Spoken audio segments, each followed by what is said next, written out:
പത്രോസ് എഴുതിയ 2-ാം ലേഖനം 1-ാം അധ്യായം 16-ാം വാക്യം. ഞങ്ങൾ നമ്മുടെ കർത്താവായ യേശുക്രിസ്തുവിന്റെ ശക്തിയും പ്രത്യക്ഷതയും നിങ്ങളോട് അറിയിച്ചത് നിർമ്മിത കഥകളെ പ്രമാണിച്ചിട്ടല്ല, അവന്റെ മഹിമ കണ്ട സാക്ഷികളായി തീർന്നിട്ടത്രേ. പത്രോസ് ആധികാരികമായി പറയുന്ന ഒരു പ്രസ്താവനയായി നമുക്കിതിനെ കണക്കാക്കാം. താൻ മഹിമ കണ്ട സാക്ഷിയാണ്.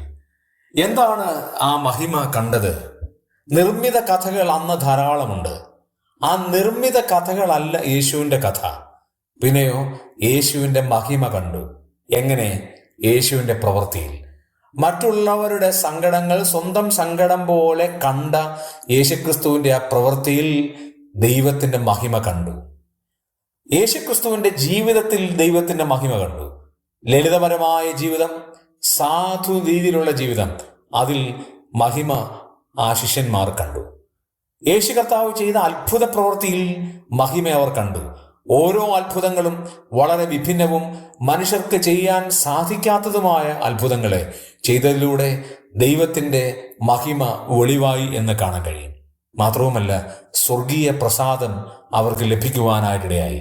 ദൈവത്തിന്റെ കൃപ അവർക്ക് ലഭിക്കുവാനിടയായി. അതിലൂടെയും അവർ മഹിമ കാണുവാനിടയായി. ഞാൻ നിങ്ങളും ക്രിസ്തുവിന്റെ മഹിമ കണ്ട സാക്ഷികളാണോ അല്ലയോ എന്ന് നമ്മളെ തന്നെ ഒന്ന് പരിശോധിക്കാം.